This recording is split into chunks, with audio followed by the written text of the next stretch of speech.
하이스토리. 이번 주제는 고려의 건국과 체제 정비입니다. 먼저 고려의 건국에서 후삼국 통일, 과거제 실시와 12목의 설치 등 체제 정비 과정을 살펴봅니다.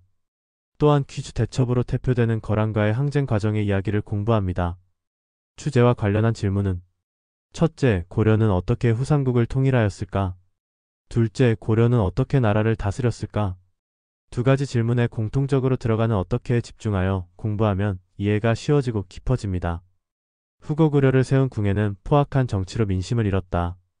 이에 송악의 호족 출신인 왕건이 신하들의 추대를 받아 왕위에 올랐다. 왕건은 고구려를 계승한다는 의미로 나라 이름을 고려라 하였다. 이듬해에는 수도를 철원에서 자신의 근거지인 송악으로 옮겼다. 태조는 궁예, 견훤과 달리 신라의 우호적인 정책을 펼쳤다. 이에 나라를 더 유지하기 어렵다고 판단한 신라의 경순왕이 고려에 항복하였다. 이후 태조는 왕위 다툼으로 내분이 일어난 후백제를 멸망시키고 후삼국을 통일하였다. 고려는 후삼국과 발해 유민까지 포용하는 민족의 채통일을 이루었다. 태조는 오랜 혼란으로 분열된 사회를 통합하고 국가의 안정을 이루려 하였다. 이에 유력한 호족 가문과 혼인을 하거나 왕시성을 내려주는 등 각지의 호족을 포섭하려 하였다.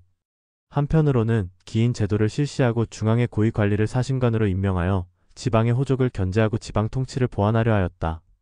또한 태조는 세금을 줄여 오랜 전쟁으로 지친 백성의 생활을 안정시켰으며 후대 왕에게는 훈요 10조를 남겨 통치의 교훈으로 삼게 하였다.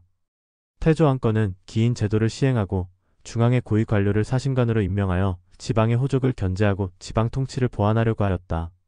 한편 태조는 고구려 계승을 내세우면서 북진 정책을 추진하였다. 고구려의 수도였던 평양을 중시하여 서경으로 삼았으며 북쪽으로 영토를 넓혔다.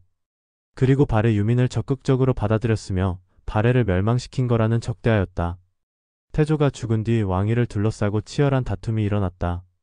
불안정한 정치 상황 속에서 왕위에 오른 광종은 공신과 호족 세력을 누르고 왕권을 강화하려 다양한 정책을 펼쳤다.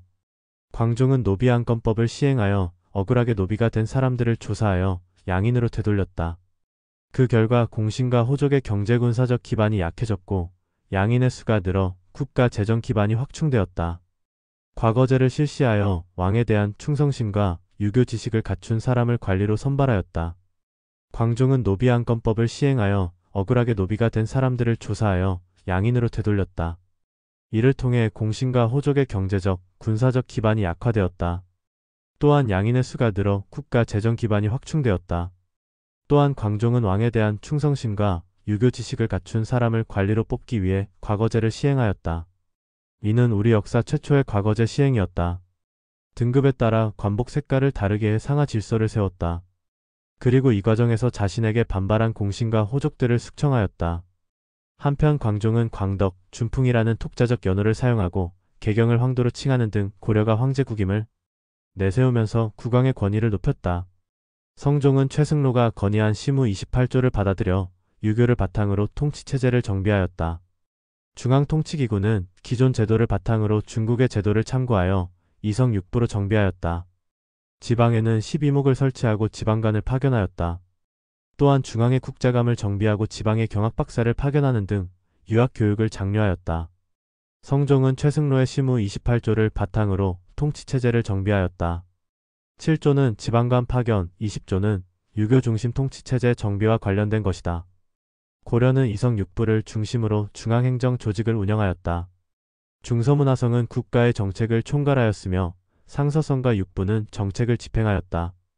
고려만의 독자적인 회의기구인 도병마사와 식목도감을 두어 제추가 나라의 중요한 일을 의논하여 결정하도록 하였다. 제추는 중서문화성의 재신과 중추원의 추미를 함께 부른 말이다. 대간에게는 왕가 관리의 잘못을 지적하고 관리의 임명과 해임에 동의하는 권한을 주었다. 대간은 어사대의 관리와 중서문화성의 낭사인 강관을 함께 부른 말이다. 고려는 이러한 합의제와 대간 제도를 운영해 권력의 상호 견제와 균형을 추구하였다. 고려의 중앙행정 조직 구성을 보여주는 표이다. 고려 초기에는 호족 세력이 강하여 정부의 지방 통제력이 약하였다. 성종 때 처음으로 12목을 설치하여 지방관을 파견하였고 일부 호족을 향리로 삼았다. 현종 때는 9년제를 정비하고 전국을 5도 양계로 나누었다. 9년에는 지방관이 파견된 주연과 파견되지 않은 속현이 있었다. 또한 향, 부곡, 소 등 특수행정구역도 있었다. 주연이 주변의 속현과 특수행정구역을 통제하였으며 행정실무는 향리가 맡았다. 이 밖에 개경 주변에는 경기를 두었으며 삼경을 설치하였다. 고려는 현종 때 오도 양계로 지방행정 조직을 정비하였다. 한편 9년에는 지방관을 파견한 주연과 파견되지 않은 속현이 있었다. 고려 시대에는 속현이 주연보다 많아 지방 통치에서 지역의 자율성이 강하였다. 관리의 선발은 주로 과거와 음서로 이루어졌다. 과거는 문신을 뽑는 문과를 중심으로 실시되었고 기술관을 뽑는 작가와 승려를 대상으로 하는 승가도 있었다. 무관을 뽑는 무과는 거의 시행되지 않았다. 음서는 종실과 공신, 오품 이상 관리의 자손에게 관직을 내려주는 제도였다. 당시 사람들은 학문적 능력을 중시하여 음서보다 과거로 관직에 나가는 것을 더 명예롭게 여겼다. 이에 음서로 관직을 얻은 뒤에 다시 과거에 응시하는 경우도 있었다. 고려 시대에는 과거와 음서가 주된 관리 등용 제도였다. 고려 사람들은 학문적 능력을 중시하여 음서보다 과거로 관직에 나아가는 것을 더 명예롭게 여겼다. 10세기 무렵 동아시아에서는 거란과 송이 대립하였다. 거란은 송을 공격하기에 앞서 후방을 안정시키려고 고려를 침입하였다. 이때 고려에 서 있는 거란 장수와談判을 벌여 송과 관계를 끊고 거란과 교류하기로 약속하였다. 고려는 이를 계기로 압록강 동쪽 지역을 확보하여 강동 6주를 설치하였다. 이후에도 고려가 송과 계속 교류하자 거란이 다시 고려를 침입하였다. 이때 고려는 개경이 함락되고 왕이 전라도 나주까지 피란하는 등 위기를 겪었으나 양규 등이 돌아가는 거란군에게 큰 타격을 주었다. 이후 거란은 강동 6주 반환을 요구하며 다시 고려를 침입하였다.